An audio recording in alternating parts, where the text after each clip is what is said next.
গত মঙ্গলবার ৭ আগস্ট সকাল থেকেই মুন্সিগঞ্জের সিরাজদি খান উপজেলার বিভিন্ন রাস্তার মোড়ে যানজট নিরসনের জন্য ট্রাফিকের দায়িত্ব পালন করছেন সাধারণ শিক্ষার্থীরা।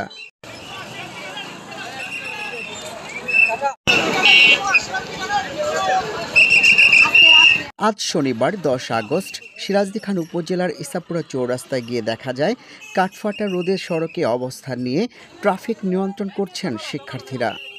পাশাপাশি সড়কে জমে থাকা ময়লা আবর্জনা পরিষ্কার করছেন তারা।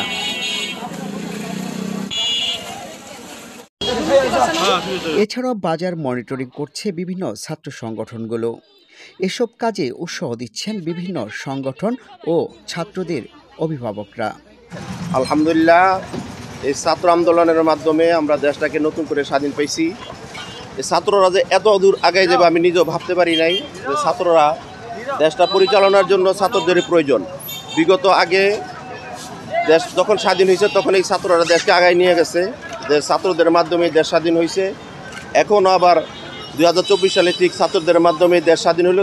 এই তারা স্বাধীনই করেন, শুধু সারা বাংলাদেশটাকে তারা সুন্দরভাবে পরিষ্কার পরিচ্ছন্নতা করতেছে।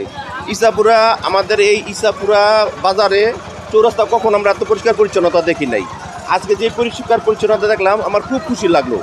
জামাল ভাইয়ের ফলের দোকানের সামনে যে ময়লা স্তূপ ছিল, আলহামদুলিল্লাহ ছাত্ররা কি সুন্দরভাবে তা পরিষ্কার পরিচ্ছন্নতা করতেছে, আমার খুব ভালো লাগতেছে। এসব কাজে উৎসাহ দিচ্ছেন বিভিন্ন সংগঠন ও অভিভাবকরা।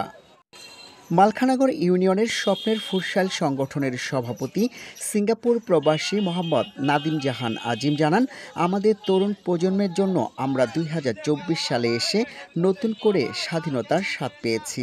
ছাত্র আন্দোলনে যারা বাংলাদেশকে নতুন করে আবার পুনরায় একটা বাংলাদেশ উপহার দিয়েছে, সাধারণ মানুষের কথা বলার অধিকার দিয়েছে।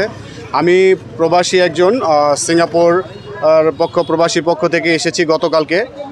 ওনাদের এই ধরনের যে বাংলাদেশকে নতুন করে গড়ার জন্য যে প্ল্যানিং, এটা আমার কাছে অত্যন্ত ভালো লাগছে। যেহেতু বাইরের ট্রাফিক যে বিষয়গুলো আছে এটা অনেক উদ্দেশ্য, সিঙ্গাপুরের ট্রাফিক বিষয়গুলো আমার কাছে কেন যেন মনে হয়েছে যে এই বিষয়গুলো অত্যন্ত সুন্দর এবং যারা সাধারণ জনতা আছে এরা যদি সারা সময় এই রিকমেন্ডসগুলা মাইনা চলে তাহলে আমাদের দেশের সব কিছু পরিবর্তন করা সম্ভব এবং এই তরুণদের দ্বারাই বাংলাদেশ সামনের দিকে এগিয়ে যাবে এবং বহির্বিশ্বের সাথে তাল মিলিয়ে বাংলাদেশ অনেক দূরে এগিয়ে যাবে। আমি আরও ধন্যবাদ জানাচ্ছি যারা বিভিন্ন প্রতিষ্ঠানের বা যারা বিভিন্নভাবে এই ছাত্রদের পাশে দাঁড়িয়েছে। আমরাও প্রবাসীরা চাচ্ছি এই ছাত্রদের পাশে দাঁড়াতে। এবং আমি নাদিম জাহান আজিম, স্বপ্নের ফুটসাল সামাজিক সংগঠনের সভাপতি। আমরা আজকে এখানে দিলাম, এরপরে আমরা সিরাজদি খানে চলে যাব, এরপরে উপজেলায়, তারপর আমরা ঢাকার দিকে মুভ করব। এই যতদিন ধরে এই জিনিসটা থাকবে আমরা ততদিন ধরে সাধারণ ছাত্রদের পাশে আছি। আর এই সমাজে যারা বিত্তবান আছে তাদেরকে আমি আহ্বান জানাচ্ছি, এরাও যেন ছাত্রদের এই যে প্রতিভা, তারা যে ট্রাফিকে বা বিভিন্নভাবে রাস্তাঘাট ক্লিন করতেছে, এটা যেন আমাদের সকলের, কারণ এই দেশ আমাদের, এই সম্পদ আমাদের।